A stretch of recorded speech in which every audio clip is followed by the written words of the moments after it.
Is Asic sticking it to the short sellers? Will today's GDP numbers stick it to the bad boys of Beijing? And should we be sticking it to Macquarie over the Nuix debacle? I'm Peter Switzer. I'm Paul Rickard. And we're mad about money.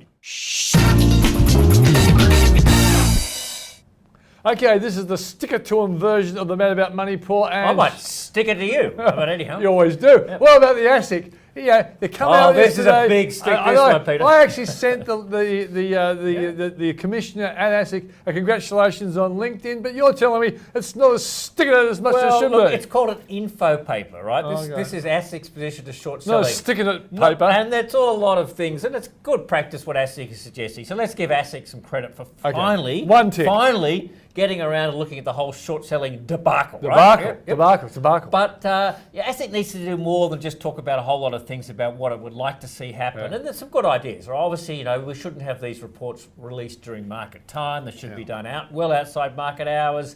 There should be an obligation in terms of the people writing these reports to check the facts. Oh yes, check the facts are useful with the target companies. Right. Look, we've known for a while, Peter. A lot of companies have been subject to short selling attacks. They've been pretty outrageous. They've been done outside Australia. They've been leaked to the media, so the media's all on side to go out there and have a sensational story before it even hits the marketplace. Asic is finally taking notice, but it's still an information paper. Asic, you've got to get serious. You've got to nail somebody, right? Drag them through the streets. Yep. Put them in stocks. Let us throw eggs at them. That'd be great. Another thing they got to do, we've still got short selling reporting 3 days after it happens. It should be a minimum of 2 days and get it real time so we know what the positions are. Asic, the market has shifted. They need to do more. You need to stick it harder to the short sellers. Asic's really got Paul sticking it to Asic. I'm going to write about this, Peter, and I'm going to stick it to Asic, right? Okay, but be nice, because they do have influence over our financial planning what we do, Peter, so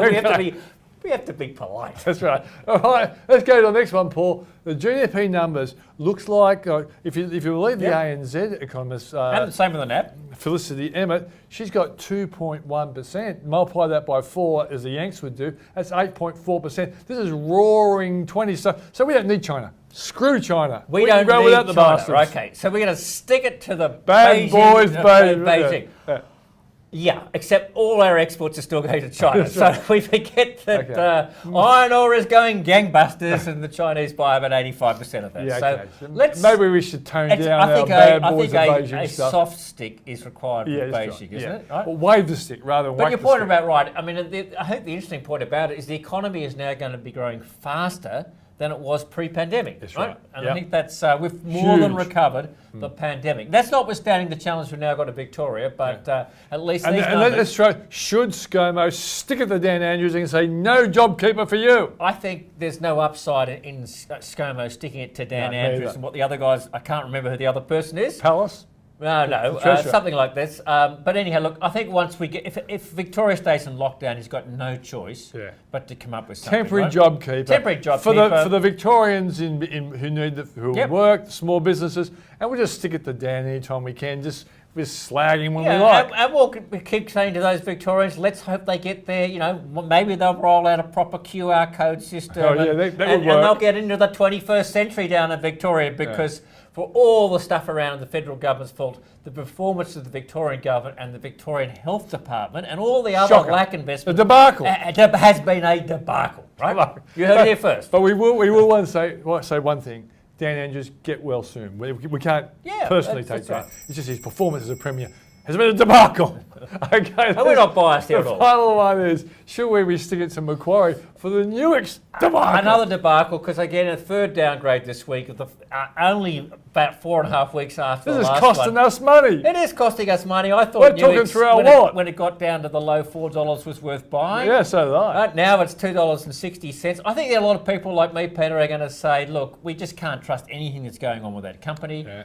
There's going to be tax loss selling coming into the 30th of June, so I don't think we're going to see a quick recovery in the Nuix share price. But will it spike in July when people have sold, they're buying it? Keep their fingers crossed. Companies that go through 3 downgrades in such a short period of time, institutions, fund entities just won't go near them, right? Yeah. Because they say we cannot trust management. What it tells us also is management doesn't really know what's going on. We should stick it to the CEO, to the CEO. So, and that's a lack of confidence. Yeah. It also means that there's got to be question marks about how it was brought to market in the first place. So there will be and class the prospectus. actions. Can you believe that prospectus? This is done so badly. Yeah. So there will be class action. So I think Nuix is going to take a while to recover. Means you've also got to be a little bit, Macquarie deserves to cop a little bit of flack over this. Most definitely. A lot of people went in because Macquarie retained 30%. So they have lost money, but they made some money on the selling of Nuix. So for those buying Nuix, look, 260 looks attractive. You're going to have to be very patient.